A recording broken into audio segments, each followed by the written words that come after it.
There we go. Hello and welcome to this week's episode of Leeds 101, in which we teach Crystal what it's like to be a Leeds United fan. Stressful, traumatic, all sorts of things. And this time I brought someone who has experienced being a stressed out Leeds fan significantly more than I have. It's Evie. How's it going?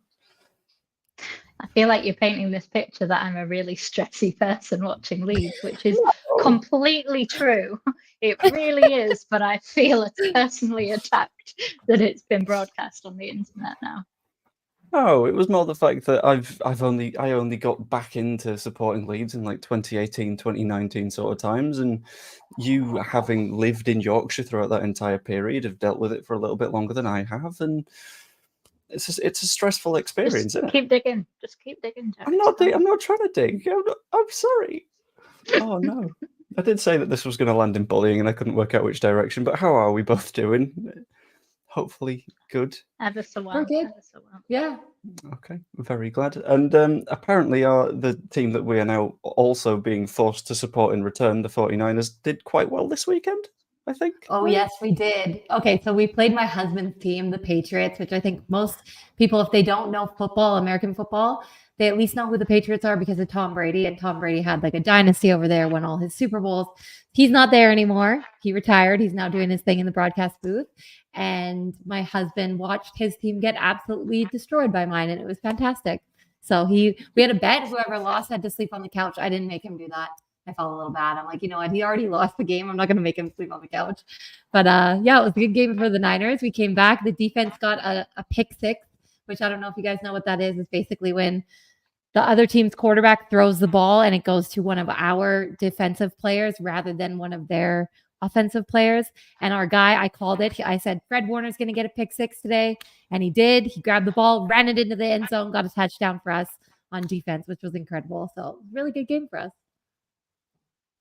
Every time I talk American football, I feel so fundamentally stupid because I just don't understand it. You are not alone in feeling fundamentally stupid right now. Because but it's that like, makes sense though, right? Like, you don't want to throw it to the other team, and the other team got it. Like my team ended up getting it, and that's not good for the team that threw the ball. Oh yeah, it's one of those things where it's like I know what all of those words individually means, and then I put together, I'm like, I think I get where we're going, but I think I'm close enough. But either way, we all watched the match yesterday, and for some reason, people have started to lose their heads once again. Evie, having been part of the ongoing discourse, you've got a little bit of a look on your face that says, "Oh yeah, I know people are losing their heads." How's things? Because on the face of it, a 1-1 draw with Norwich away from home when they've not lost at home in a long time ain't that bad, is it? Yeah, it's like November last year. I think it was Blackburn or somebody like that beat them, and that was the last time that they lost at home. So it's a very good point, and I do think that we have to stress, given our circumstances as well. You know, we no longer have our first choice captain. We lost Gruev, who was his kind of not replacement because Tanaka's his replacement, but we lost him after 20 minutes, having conceded a soft, but it was a penalty. And I think a point is really good. We didn't just crumble. We could have lost that. You know, that it was harder.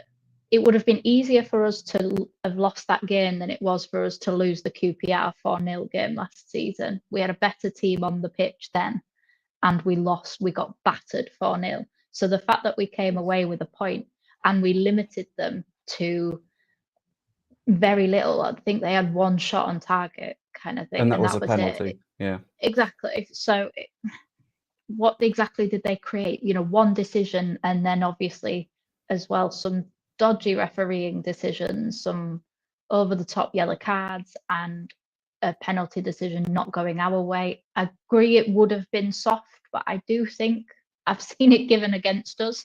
So for once, I want that soft penalty decision to go our way instead of it going against us. We've still moved up a place. You know, West Brom lost again.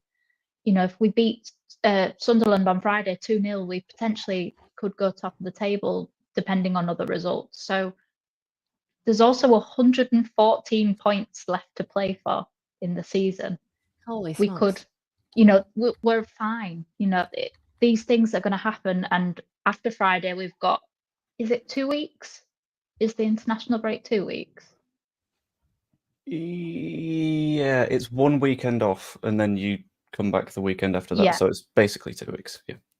So hopefully we can get some players back after that, and then we're fine. And obviously we've got Sheffield United, the first game back on that Friday, but we've then got some quite winnable games. I don't mean to jinx us, but we do have some, in theory, winnable games. So we're absolutely fine. I've got no idea why there's so much of a meltdown, to consider that midfield had never played a minute together before, and we didn't concede crazy. once. Exactly, once that midfield came on.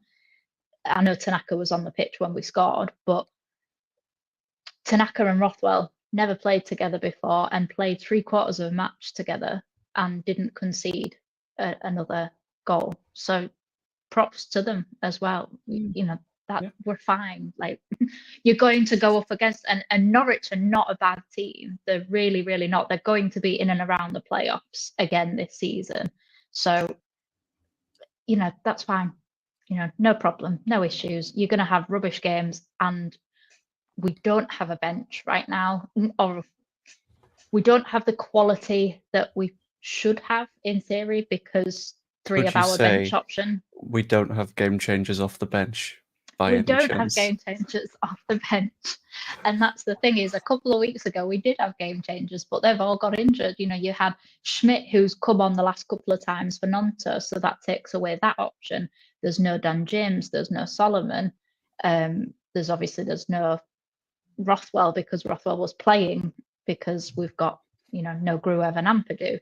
So we had a lot of, how many minutes has Geldart had this or over the last season and a bit, and he was one of the people who came on at 60 minutes. That just goes to show that our depth when it comes to anything has been kind of annihilated this week. So I think take a point, suck it up. I've heard rumours that Solomon might be back for Friday. Ooh. Oh, that'd be very Spicy. exciting. Well, it's that, or Solomon might find himself drafted into a war with Iran, but we'll leave that one to one side for now. Yeah, I don't know if you'd heard, Crystal, about our current injury situation. You know that last week that we had lost Dan James and everyone was really sad about that. Yes. What seems to have also happened is another one of the players that can play in Dan James's position, Mana Solomon, is also injured, so that's 2. Ethan Ampadu got injured, who can play at centre-back and central midfield, so that's 3.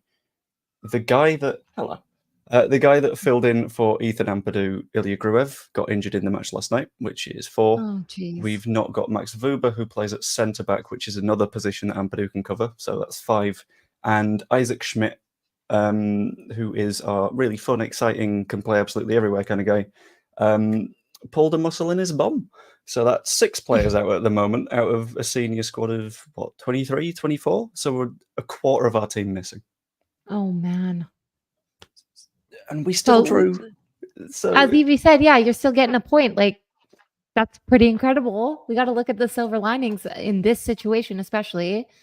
I mean, most people with those many injuries too, their top guys that are normal starters, they don't pull off a draw on that, and especially Norwich. They were up there last year too. Did you call them the championship defenders? What is that? Because what did you call them?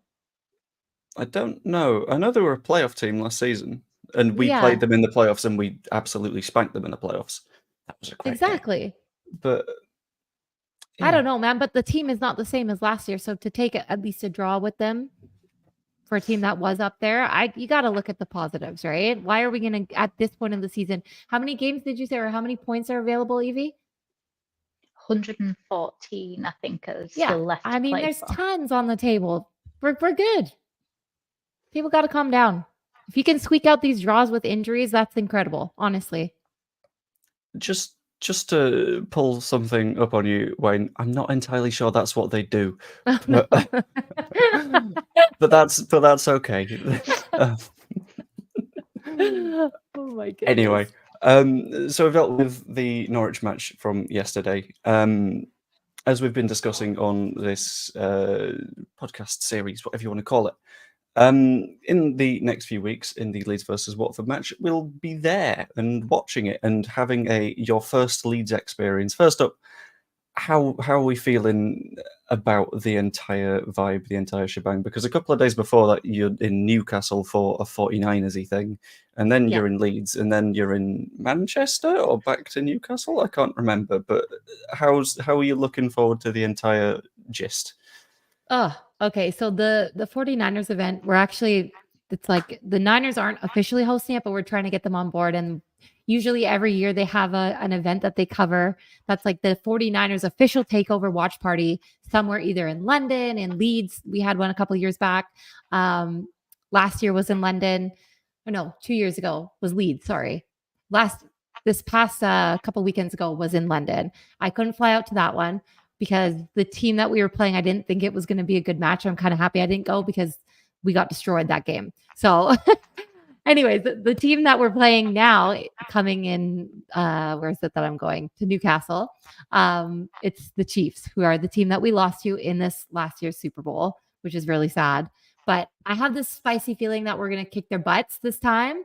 And to be there, it's going to be a bunch of the UK faithful. We're really big. I'm part of the honorary UK faithful. We're a really big squad of people. I think it's about 500 people coming from both sides. So Chiefs fans are coming, Niners fans are coming. That in itself is just going to be incredible because I get to kind of co-host it with like my UK faithful group, and that'll be really good. And then I'll stay in Newcastle for a night, just kind of work on some content and do whatever, and then come out to Leeds on the Tuesday that we play Watford, which is very exciting. To me, I've never seen a championship game. I've never been to any of those kind of soccer situations, football situations.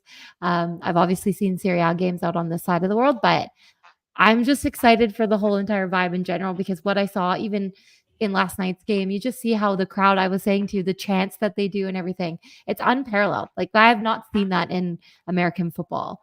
They do the wave, they do silly things like that, but it's not, you don't have that same where the fans are just fully in it. And to be a part of that and to experience it, I think that's what I'm looking forward to the most.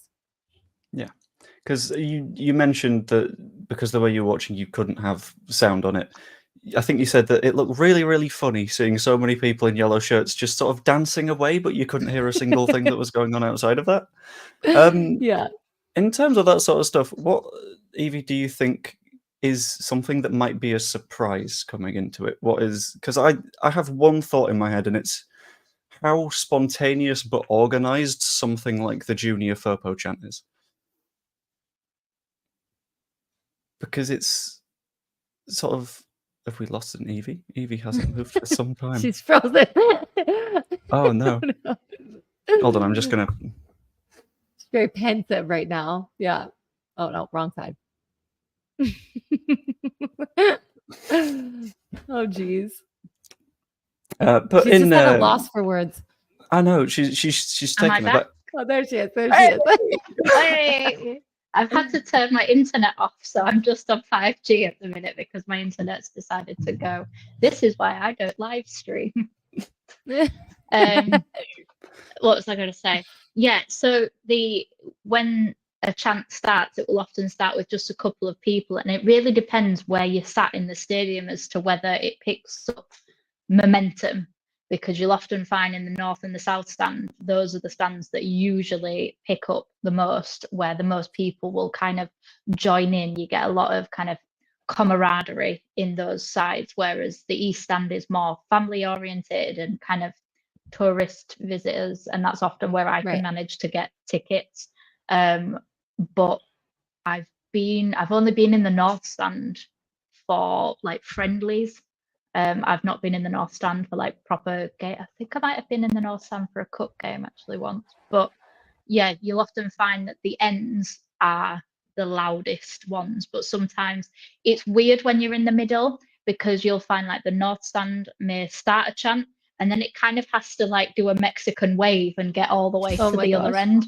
So you're going to hear like in the middle, you're going to hear like two different kind of states of the song, especially like marching on together, where it can take a little bit of kind of like time to get built up, and you've got to pick a side. Like you've got to try and be in time with one of the sides, kind of thing. So that can be quite amusing, and then you've got to decide, which you'll figure out when you're there, whether you're a clapper or a na na na na na. Okay. And you'll Not a clapper for me. understand. I'm not. No, I'm no, not. no. No. Yeah. No. You got to be the na na na. Okay. Yeah. Yeah, But I don't we'll think I've explain ever that been at a some clapper. Yeah. I've been Okay, well, accused of that's being a happy exciting. clapper many a time on this stream, but that's all good. As have I. Evie, are you coming to the game as well? No, I don't think so.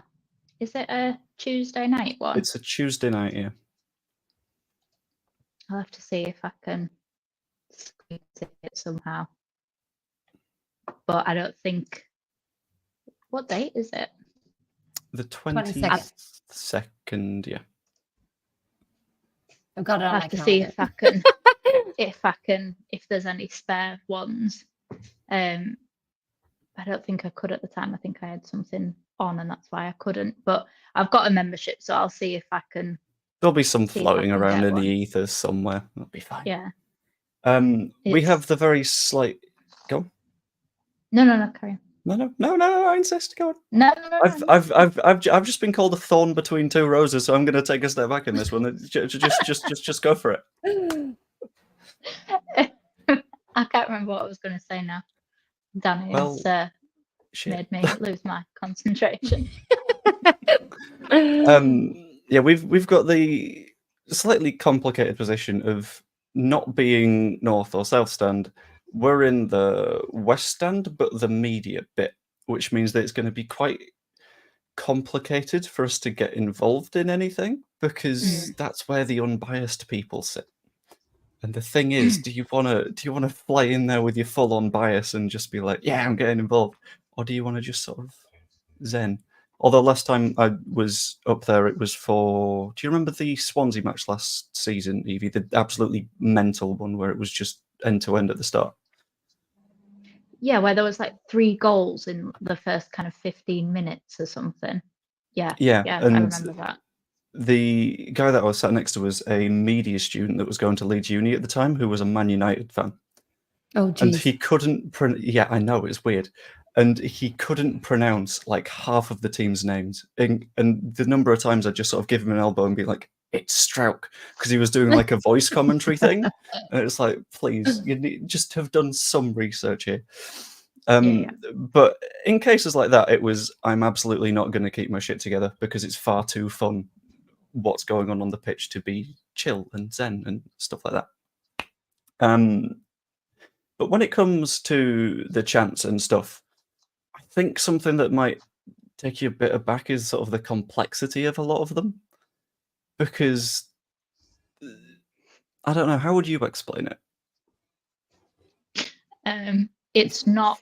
how do I say this without being mildly offensive to Americans? Obviously, you're Canadian, so it works out. Yeah, you don't offend me, don't worry. Yeah, but the American chants are often fairly simplistic, and obviously, you might see YouTube clips of kind of English footballing chants versus American, and it's none of this like, we believe that we will win.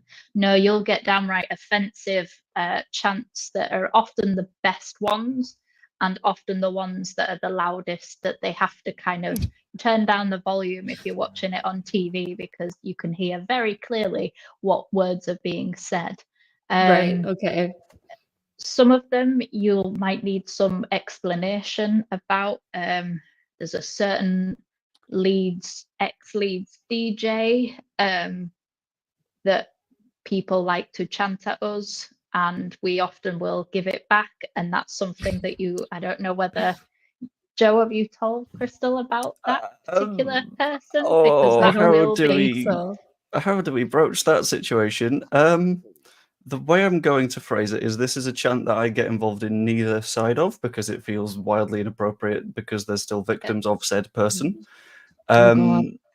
who is the reason that the BBC has a little bit of a reputation for being friendly to those who are. This is just sod it. Oh God. Yeah. Okay. And that's That's not not just great. that's not a slight on the person. That is That is fact. very, Yeah. very yes. It's real. Yeah. Like, yeah. okay. But it wasn't Oof. fully discovered until after he died, and his crimes have come to light, and the fact that so many people were silenced. So it's you'll get told that in certain grounds, certain horrific things have happened. I don't know whether you know about Liverpool and Hillsborough. Lots of people, died in that match because of basically getting squished and things like that. And Oh my gosh. people aren't allowed, understandably, to chant about it because it's seen as tragedy chanting. But nobody seems to get penalised for chanting about this particular person, even though his crimes are still being felt to this day. So that is something that you will hear, and I'm sure Joe will talk to you off air about kind of preparing yourself for things that you are going to hear. The English don't hold back when it comes to chanting, and that's kind of both a positive and a negative. And you have to just kind of accept it. And like whenever we take our kids to it, we always just say, whatever's heard at football stays at football. Right. That's not one I've ever gotten before. But you know what? James Blunt is a great singer. Is he a bad guy now? What's going on with that? No, I think I'm just being told I look a bit James Blunt-y, but Oh. okay, I'll take that. It's better than the standard need to Steve look him Coogan, up Alan again. Partridge. That's Oh my fine. God. Yeah, okay. But yeah, you'll get Let's used do a to a comparison. lot of the chants, and you'll hear chants that make no sense, as in chants about different teams that we're not playing. You'll hear that because it's just part of, you'll hear chants about Chelsea, about Manchester United. So you'll hear different things that don't necessarily make sense within the context of the game, but it's just part of the atmosphere. It's just a song that riles people up and unite people. Right. And often, if the game in front of you is a bit dull, the crowd will kind of make their own entertainment, and therefore will just start singing, and you might be asked to take different shoes off and things like that. If you hate Man U, take your shoes off. That it's things like that. If you hate Man U, stand up. If you hate Man U, wave your scarf around. There's lots of different variations. And if the game's really interesting, you might actually not hear as many chants. And I know that sounds daft, but often if the football is end to end, kind of your heart's in your mouth kind of thing, people are often just on the edge of the seat. And especially in the ground, you can feel everything, both good and bad. Like you can feel the nerves, you can feel the excitement, you can feel the disappointment. It's a very emotional ground. Question, because now that you say that, I feel like I know the answer to this. Is everybody standing the entire time? Depends on the match. Yeah, and depends again where you're sat. So a lot of the people in the East Stand, for instance, because it's family stand, you'll get a lot of people sat down because of the fact that they've got children, or so people are often not respectful, because I'm not saying it's not respectful to stand, but people just often be a little bit more considerate of people in and around you, kind of thing, in the family stands. And like I often have ended up in like the really comfy seats in the upper east, in the gods as they call it. But they are really nice seats. I know, right? But I got them. they were cheap because they were one of the last ones. I think it was actually the Norwich game last year at home, the 1-0 game, and they're really good seats if you just want to look at the actual football, because you can see you're bang in the middle of like the halfway line, so you can see the entire pitch. It's kind of like watching it on telly in terms of you can see everybody. So it's if you're looking at it from like to do like a technical analysis of the game, they're really good seats. But in terms of atmosphere, they often lack in atmosphere because you're so high up, and it's like bits and pieces kind of thing. You'll get a few empty seats because they are the last seats usually to go, kind of thing. But they're good seats if you want to actually just sit there and watch the entire game. And as long as you know the players as well, you know, in terms of you can recognize them by their hair because you are very far away, kind of thing. Yeah.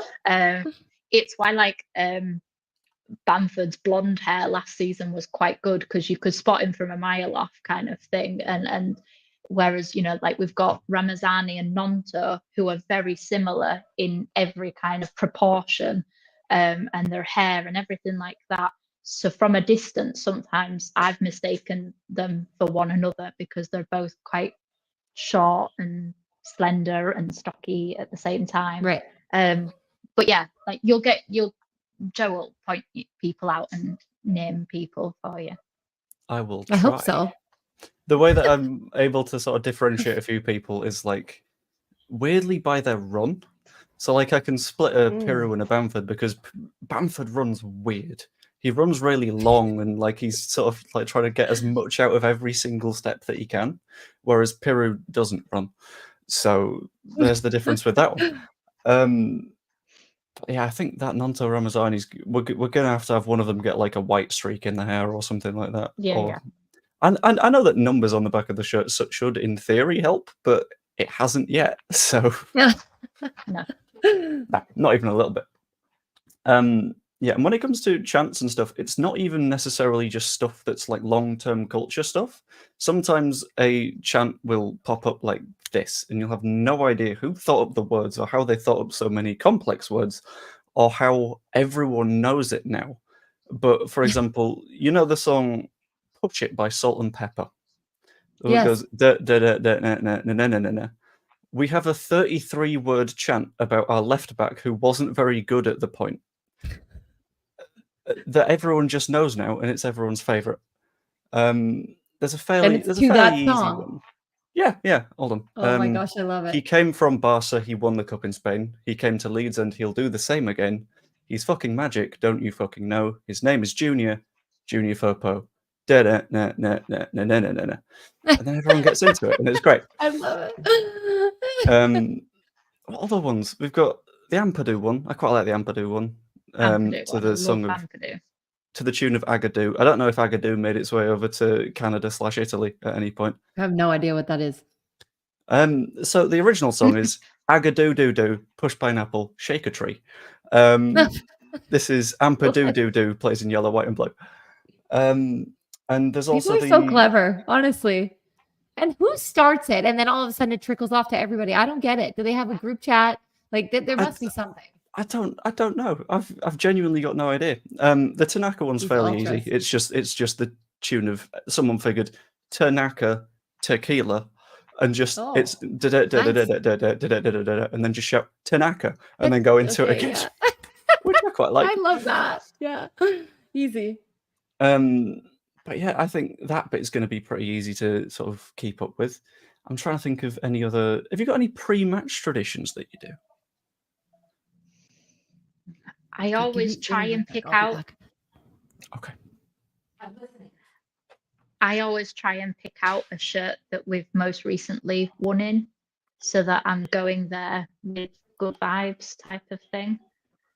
It doesn't always work out because it depends. You know, I've got a lot of Leeds shirts now, so it depends what's in the wash. But I always try and pick at least a shirt that I think of good things, even if we like.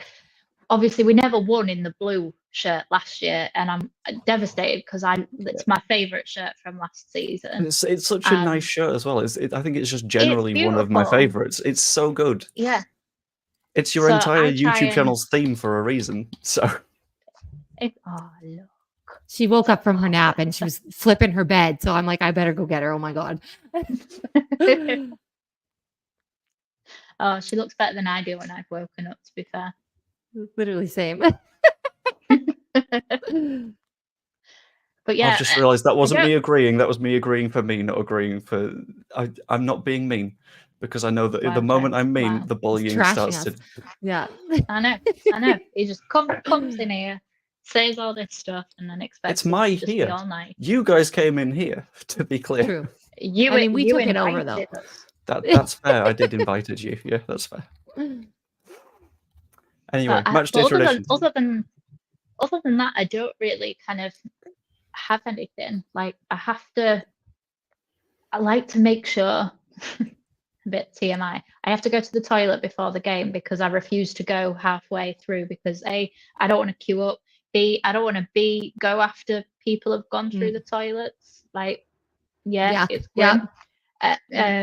And I don't want to miss anything because I'd be devastated if like I miss the most spectacular and you're like, it's not going to be as good when you see it on the TV. Like, it was amazing from back. I would just hate to be the person that is in the toilet and misses out on something that, goes down in folklore history kind of thing.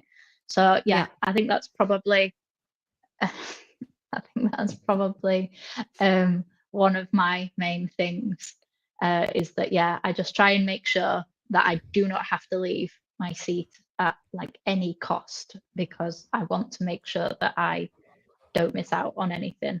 And again, I like sometimes at halftime you get funny chants and you get people just being a bit kind of, because there's no match going on in front of you, you'll just get people chanting and singing, and obviously you get the players at halftime, carrying on warming up and staying warm and things. And sometimes when the sprinklers come on, you'll see players having to run as fast as they can to try and get out of the path of the sprinkler, which is always funny if they end up getting wet and you get everybody cheering. It's like when somebody drops a plate in a restaurant and everybody goes, "Way!" Opa, so, yeah. So that's always quite fun. Right. Amazing. We've also had a lot of chat around the sort of pre-match in terms before you get to the ground. So I think it was Luke from Ought to Know Better said that you've just got to go to Gravely's or the Peacock, which completely fair enough. Gravely's Are these bars? Gravely's is the chippy opposite, and the Peacock is the pub that is the origins of the club's nickname. Okay, so there we go. Amazing. And Leeds got the nickname of the Peacocks because the ground was next to the old Peacock, so it just sort of all added up. So technically, Evie, your YouTube channel is named after a pub, so that could be a little bit of a problem. It's fine. I'm of Irish descent, so I feel the connection with pubs. Okay, really cultural is alcoholism. In me. That's okay. Yeah. Yes, exactly. We'll accept it. That is okay. As long as it's intergenerational alcoholism, it becomes completely fine. I thought it's fine. That it's would be the case. Yeah, it's legitimized. It's no problem. Can I ask what the chippy is? I feel you can take this one because I saw the look on your face. I was like, "Go on." Do you know what a chippy is? Like, are we talking about food? Is this chips again, or I don't? Yeah. Okay. So, but you also call them chippies. Because when I say someone's being a little sassy, they're being a little chippy. You know what I mean? So to me, I'm like, oh, it's like a sassy little bar. I don't know. I love that. I absolutely love. I would love to go to a sassy little bar before going into a Leeds game. Same, literally, and have some chippies. That's perfect. Yeah, it's it's just this kind of small fish and chip shop that's really small. Oh, yeah. But okay, everybody has to go in beforehand. I often don't get there in time because we drive in from like 45 minutes away and always leave much later than we should do in order to get there. So I never really I think I've only ever once been there, and that was when I was a teenager. Went to the chippy. So in terms of that's where everybody goes. People queue up like for ages. You do have to be dedicated to go there because you are going to be queuing up a while. But there are quite a few like burger vans and stuff. Like little like food trucks kind of thing. Yeah. In and around. But that is probably the best one to go to. And certainly if you're going to be drinking, it lines your stomach nicely.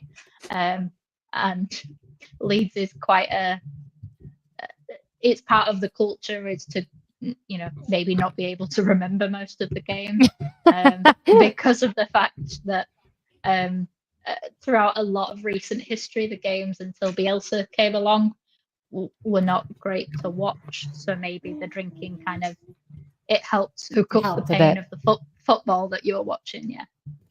Yeah. Makes it means sense. that you don't have to remember Paddy Kenny and the like of anything Neil Warnock shaped. Good God. Oh. Can you go throw it in the garbage?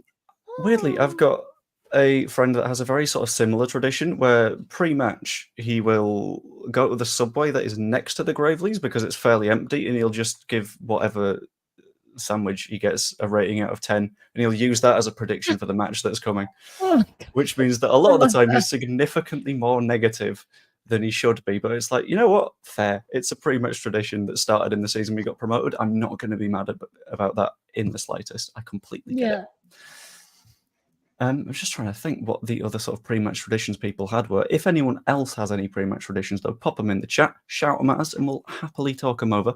Let's just have a quick look at the chat. Danny is once again going in on your height, but I'm not going to start backing that anymore because I'm trying to be nice. I'm a reformed person for now. Yeah. Until the next time. Until next time, yes. In the UK, a chip is either a carpenter or a fish and chip shop. I didn't know about the carpenter thing. Yeah. I knew the carpenter. I just call him a carpenter. You know, it's fine. Or woodman, that'll do. Yeah. Someone's trying to fix the mic. The mic is now fixed, and she has taken role as a bin man now. They do great fish cakes. There's one in the White Rose Centre. Much better than the Elland Road pies. Calling them food, I think, is a disservice to all other food. Is it like a meat pie? Is that what we're talking about, or is it like apple pie? Oh, it's like savoury pies. It's, okay. But I think even calling them a pie is sometimes a bit of a stretch. It's repurposed building material that's been baked in a kiln for far too long and could probably be used to make some quite impressive structures. For a little bit of context, if I'm remembering Michael Normanton's point on this correctly, there was a pie that was stuck to one of the walls in one of the stands for quite a long time, reportedly maybe a year or something like that, and it just wouldn't come down because it was basically glued because construction material, obviously. Yeah. But weirdly, a lot of the pre-match food has become significantly more like edible, specifically in like the East stand. So they've started doing like top chips and stuff like that. In the West, you get, I don't know about sort of, there's a reasonable burger to be had, maybe a hot dog. Where we are, that's not particularly going to be a problem because we got stuff pre-planned. But that's also where a bunch of hospitality things happen. So basically, it's fine. This is one that I was not expecting at all. I always have a cheese and pickle sandwich or baguette before a Saturday game. By pickle, are we talking gherkin or are we talking Branston? Because they're very, very different things, I'd say. Surely it'd have to be Branston. It's got to be Branston. I'm not a pickle of any variety kind of person, but surely cheese and pickle would have to be, because it's like a ploughman's type of sandwich, isn't it? So very fair, yeah. For some reason, ploughman's didn't come to mind. Weirdly, the only sort of pickled thing that I'm any good with is like a pickled onion. I don't like pickles. I don't understand the whole. No. I don't like pickles or pickling. Just leave stuff how it's supposed to be. Leave food as food. Don't whack it in vinegar for an hour. You'll be fine. Let's have a quick look. If you explain that there will be always loads of Irish and Scandinavians at Elland Road, planes are always full of leads from Dublin or Oslo. Explain that. It's a quite tough one to explain, I'd say. So, as far as I'm aware, as far as I've heard it, when like football was first popping its way onto TV in Sweden, for example, the main sort of source of that football they would have was from the Premier League. And at the time, we were doing quite well in the Premier League, which means that the few teams they were able to watch were, for example, including Leeds. Now, from that point, we signed a guy called Thomas Brolin, who was not very good at football, but he was one of Sweden's star players. So a bunch of Swedish fans were like, oh, cool, let's keep an eye on this now.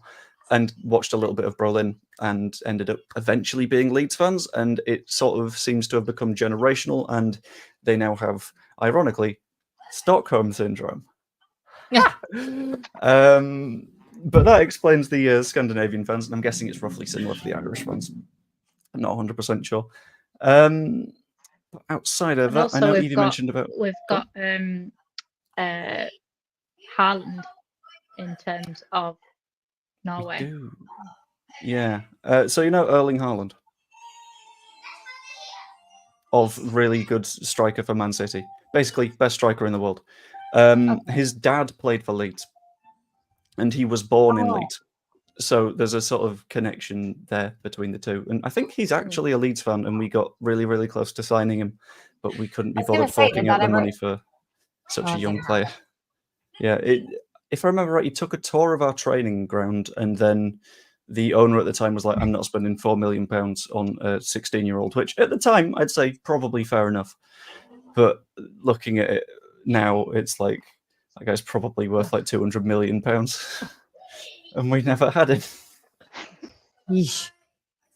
If we get back up, he'll go to Real Madrid, because I'm sure in his contract he's not allowed to sign for another Premier League club straight from Man City. I think he has to go to a European club before coming back. He'll play for us. He may be in his 30s.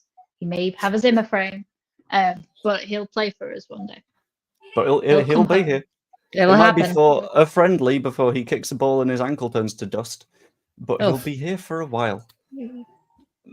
Oh well. On this, I know Evie mentioned about Solomon being available for Friday. Farkas facing the press at 4 PM today will be live on Leeds' YouTube. That feels instant from... Didn't we literally have a presser on Monday? He'll have recorded it last night, I would imagine. With it being so close, it'll be a pre-record, I would imagine, from last night. I'm not sure, though, because... They often do it when there's 2 games in the space of a week. He will often pre-record the presser then like straight after. So you'll probably see Norwich's stuff, media things behind him. The thing that's throwing me about that is I've just had a quick look on the YouTube page, and it's saying that it is going to be live. And we've already had a bunch of like media things that came out from Farka yesterday, so I think that they would have been like held until now. So hopefully we find out that Gruev's completely fine and he was just playing it up to get a little bit of rotation. But I don't know. We'll find out. This one I'm not entirely convinced on from several different perspectives. But that is fair enough. Yeah. We could have bought him for £4.5 million, but we couldn't afford him. When was that? Maybe that's the reason people hate Bamford, because if that's the same summer and Bamford cost us £7 or £8 million and we could have had Haaland. Incredible. I'm sure it was like 2 years before. I'm sure it was like 2017 or something like that. Oh, in that case, it's a Cholino problem. In that case, that's completely fine. I keep getting this. It's started to hurt. Guys, just landed at the airport this afternoon. I thought they would have come back last night, but that's fair. No, they often try and sleep there so that they sleep as much as possible. That's what they did last season, so that their sleep remains the same. They will sleep over there and then go in the morning instead of not getting to bed till like 3 o'clock in the morning or whatever. Right. Okay. That makes more sense, I think. Yeah. Yeah.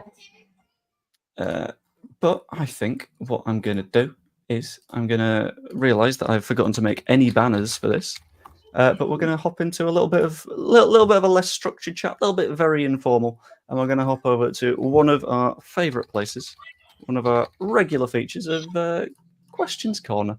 So if anyone in the chat has any questions of any shape, form, anything, if Evie has any questions for That Was the Wrong Way, if Crystal has any questions for Evie, Evie has any for Crystal, just chuck them at each other.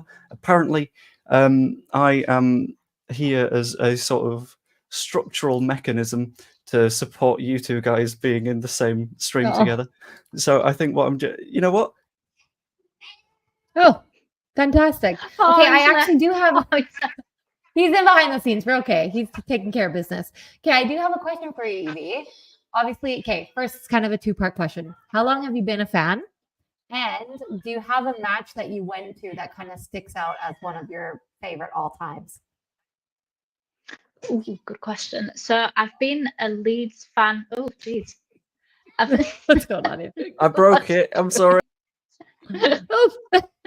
I've been like a Leeds fan in name my whole life because all of my family are Leeds fans, but I never really was that interested in football until probably Bielsa came, and it was exciting and we were doing well. I know that makes me sound like a kind of glory supporter, but I've stayed with us even now when we're not doing well and we're back in the championship. But I would always keep kind of up to date with scores and things, and but I would sometimes, I wouldn't watch it. I went to a few games during that period, because of the fact you could get tickets much easier when we were in like League One, and then when we came back to the Championship as well.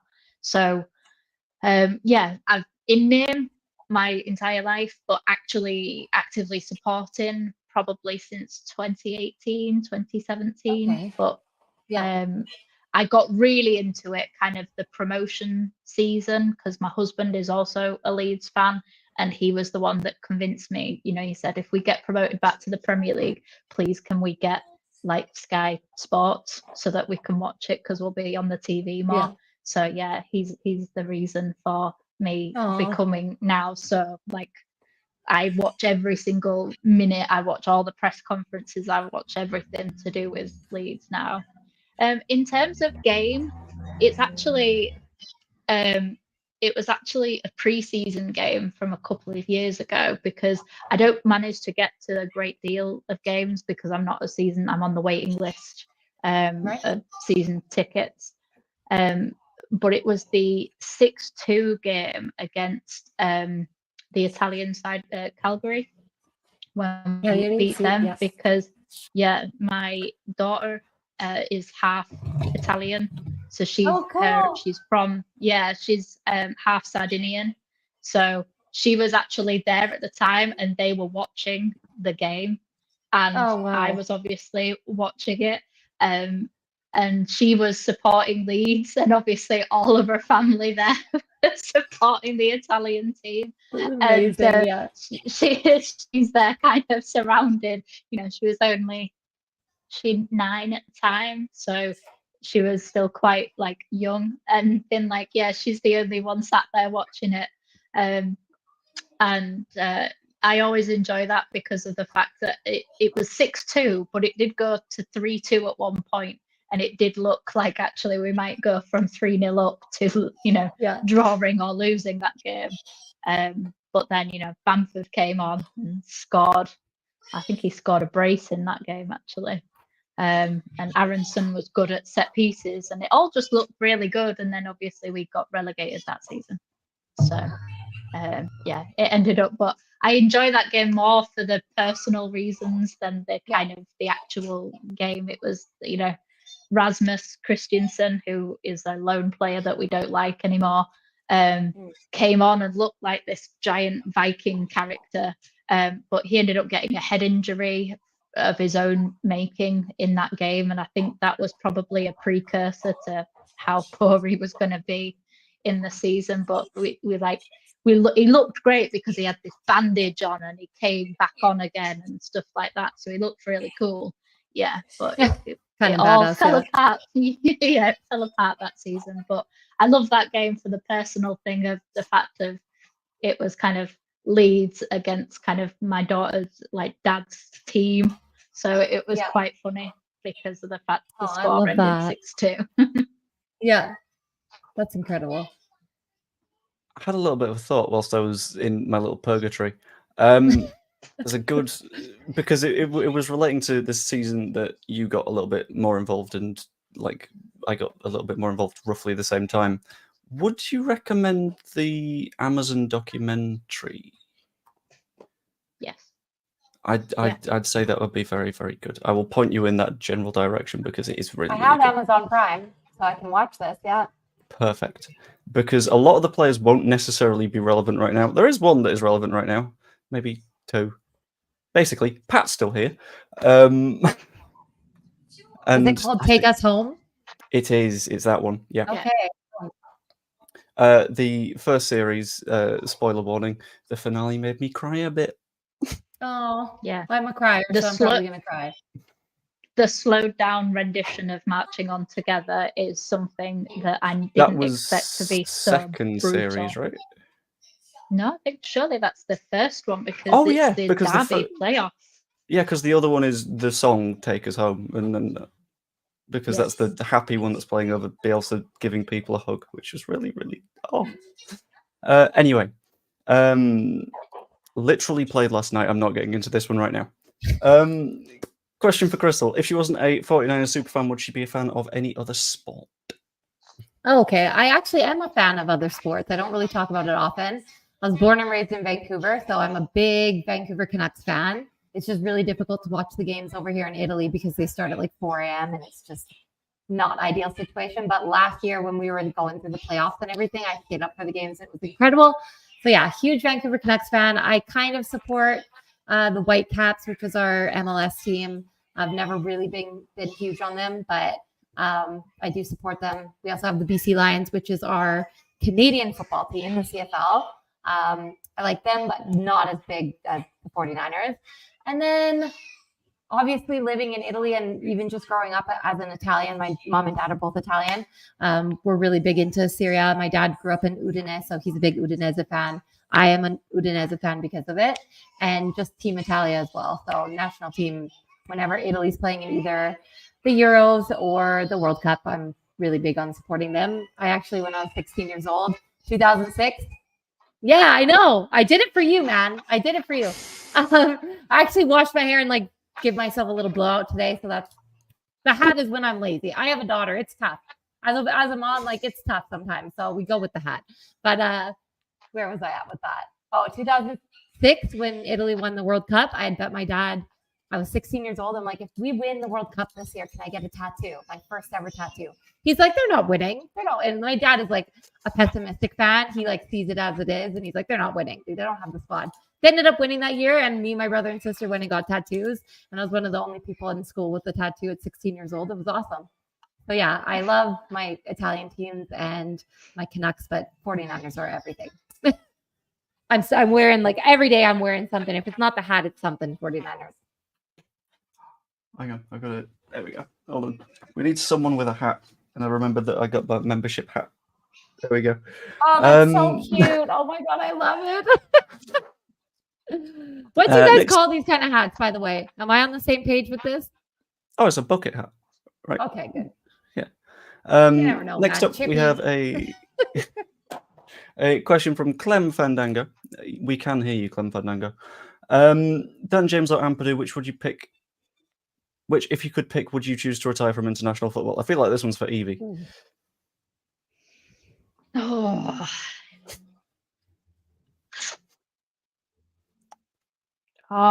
That's really difficult because they play completely different roles. I'd say Dan James, just because this is the first time Ampadu's been injured, so the likelihood, well, in my head, if Ampadu just has this one injury, then that's fine. But Dan James has had a few injuries, and also he was the one that I feel that was most affected mentally by the March international break out of the Welsh players. So I would choose to take that pressure off his shoulders and just have Dan James fit and raring to go for Leeds United. And also, I do hope the rumours are true of giving him a new contract as well, because I had heard those rumours going about, and I would love him to have that, because he came back, like, after we got rid of him on loan, and he came back and has just worked hard, has never really put a foot wrong since we've been down here. And I would choose to retire Dan James from international football, because I think he is more at risk, whereas Ampadu, is fine. This is his first injury. Yes, it's a big one, but hopefully that's it done. once he gets back. Yeah, I think you're spot on with the contract thing as well, because it expires not next summer but the one after, so it's very much in the you should probably get something done now. Also in that category, Carl Darlow. Oh no, what a shame. Pat Bamford, no comment. And Melier. So I think there's plenty of new contracts to be coming. That feels like it's about right. And Right, another, Joe, yes. surely even you has to say that we do not give Patrick Bamford a new contract. Surely even you has to admit that that would be one of the worst decisions that Leeds could make. On reduced terms, as a substitute option, I think it's not the worst of choices.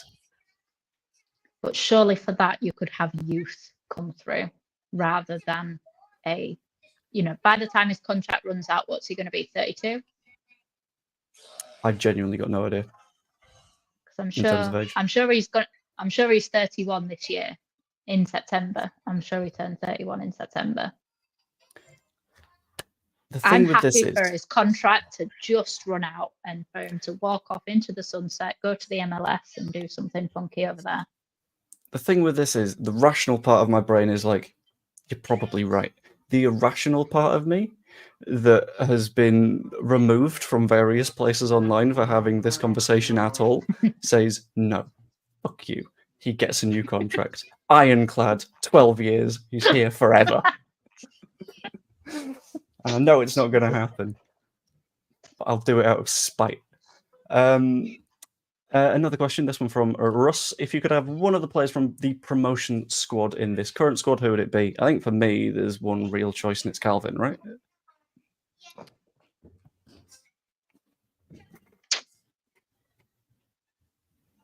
Because in theory, we could have Jack Harrison back, but he's still a twat. So yeah, I'm all right without Harrison. Now, are we talking now, or are we talking then but now? If that makes sense, because we'll talk if that version of the player now. So Calvin when he was still young and hadn't played for England yet.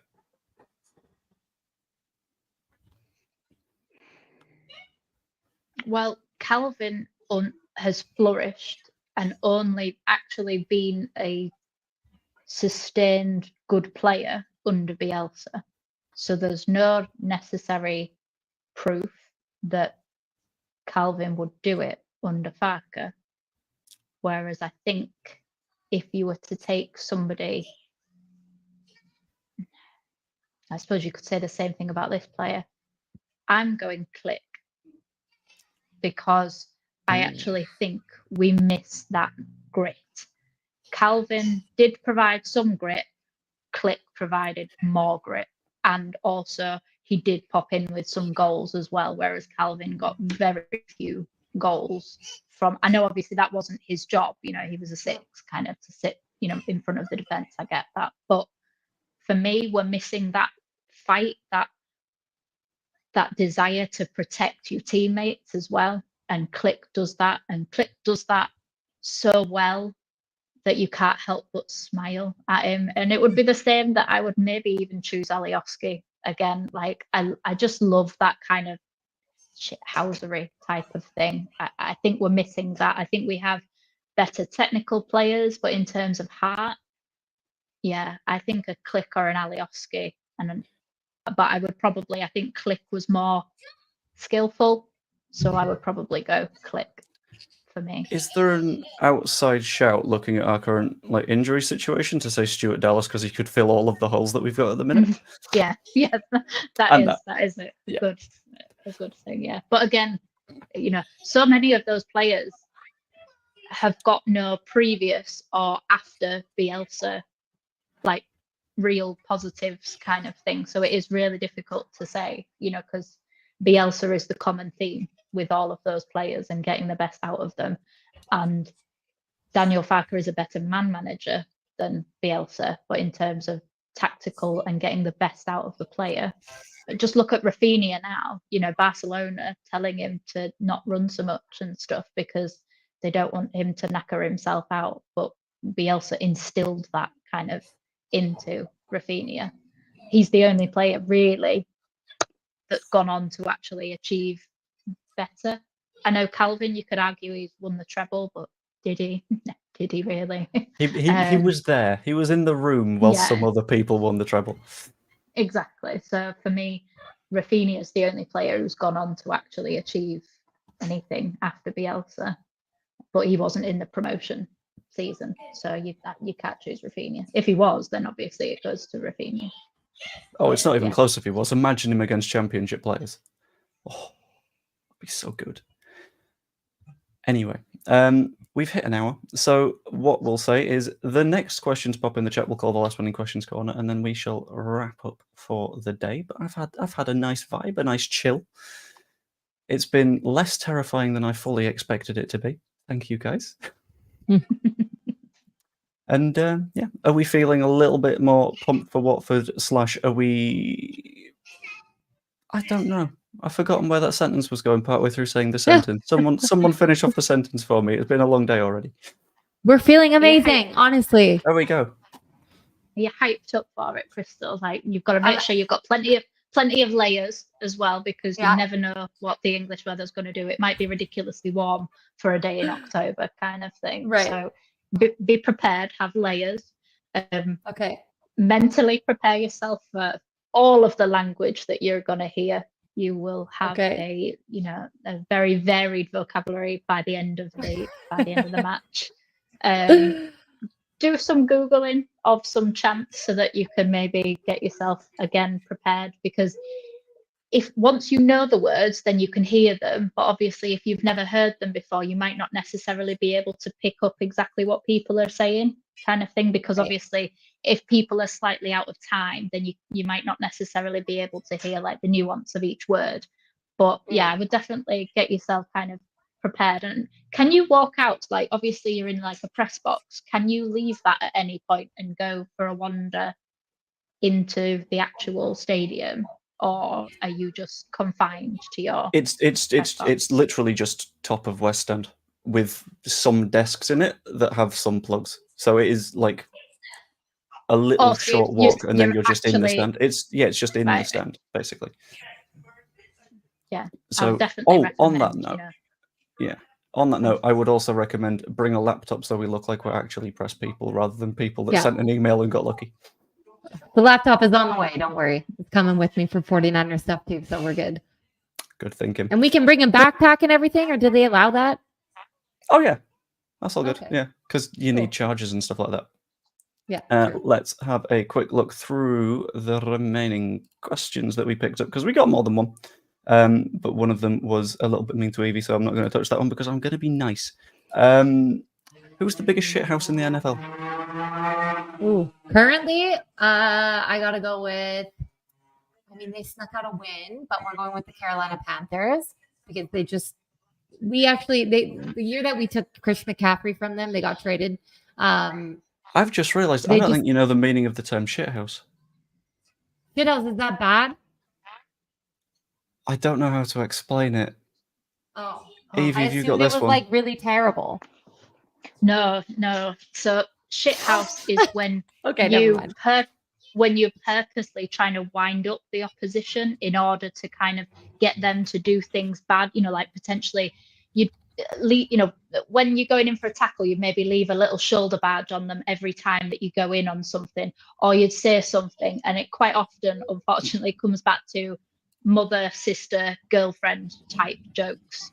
So a little bit of like just winding the opposition up so that they then do something bad to you, and you then kind of dirty player, foul. Little dirty. Yeah, but in a good way, kind of like in a good way. You like it for your team, but the opposition hate you for it, kind of thing. Okay. Interesting. I want to say like the Niners are kind of up there, just because some of our players, they talk some trash. They're trash talkers for sure, and they back it up. Like some of our players, but what happens is like people will talk trash to us first, and then we'll kind of give it back. Like the guy that I'm wearing, Deebo Samuel, he's the king of this. Where there was a player on the Philadelphia Eagles that was talking trash to him and just saying like, you're not going to do shit against us, blah, blah, blah. And Debo was like, okay, we'll see. Had the most incredible game against them. He put up like 2 touchdowns. He was just going off. Like he had one of the best games ever against the Philadelphia Eagles. So I'd say that the Eagles are kind of one of those teams. They talk some trash. They probably make some your mom jokes and talk about banging the sister and everything. So I would say that the Eagles are up there with that. But the Niners, they give it back too. For sure, they give it back. Very fair. And we had one more question, which we're not going to do any sort of reasoning on this. It's just going to be straight answer. Would you rather be in a zombie apocalypse or an alien invasion? I'm going aliens. Go first, Stevie. Yeah, I think I do aliens as well. Zombies freak the hell out of me, man. I don't know. What was that show that everybody got really into? I could never. Do you know what show I'm talking about? Walking Dead? Yeah, that one. I couldn't go to sleep that night if I watched an episode. I was not into it. I couldn't do it. See, I'd probably go zombies for the simple fact of like my husband has like a full plan like of zombie and every kind of so many men that I know, like my brother and friends, like they like, oh no, we've got a plan. Like we know what we do in a zombie apocalypse. So I think I'd be quite safe in the fact of like everybody around me has a plan if there was a zombie like apocalypse. So I'd probably go zombies because as well I kind of feel with aliens we'd end up doing the real like British thing of speaking colonizing them loud and slow. yeah speaking really loud and slow to them and just kind of expecting them to understand us and getting frustrated if they didn't kind of thing. And then I'd end up feeling bad for them, whereas zombies I'm not going to feel bad for a zombie kind of thing. But the aliens, we don't know if they're terrible aliens. They might be like kind of cool. They might just be interested in who we are. It might not be a bad invasion. It might be like, oh, our planet is destroyed. We need to come and hang out with you guys now. So here we are. And they're just a bit different, but we accept different. We're okay. I don't know. I think the word invasion says that might not be the case. But they're invading because they don't have a home. You know, it could be that. I don't know. I'm a silver lining kind of person. I also like aliens. Yeah. I'm not. Yeah. Aliens could be a good hangout. Anyway, that was an odder questions corner than I expected. Yes. But thanks everyone for watching. Like and subscribe if you haven't already done those things. It's massively appreciated. Really helps the channel out. You can also become a channel member for 99p a month. It means you get all my pre-recorded videos early and stuff like that. And it's as cheap as I can make it. So go for it. And yeah, hope you enjoyed. Evie, you can do the closing line on this one. What you got? Oh dear. Leeds United were fourth and we're going to win the league. That'll do. See you later.